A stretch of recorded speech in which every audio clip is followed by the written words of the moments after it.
Bu gul yetishtiriladigan fermaning kattaligini qaranglar. Juda ham katta joyda joylashgan ekan. Mana shunday chiroyli qilib o'rab qo'ygan hammasini. Bizni trakimizga ortadi. Traklar kelgan. Ana uzoqda sizlar ko'rayotgan bo'lsa agar, mana shu yerlarda gullarni yetishtiradi. Ichkari tomonga shu yerlarda. Bu yerda traklarga yuklashga olib kelgan.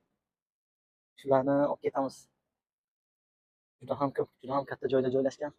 Bu tepalardan suv tushadi. Manbadan suv bularga sepadi. Bu yerda narxlarni ham yozgan. 4 dollar. Juda ham har xil gullar. Bu yerda gaitilik ishchilar ishlar ekan. Bu joy Florida shtatida joylashgan. Juda ham xilma-xil ajoyib gullar bor ekan. Mana narxini ko'rishingiz mumkin. 6 dollar 98 sent. Bu hammasi tabiiy, ya'ni tabiiy gullar, soxtaga o'xshab tuyuladi, lekin tabiiy, hammasi tabiiy. Juda ham katta ob'yomda ekan. To'ldirib tashlagan hamma yerni.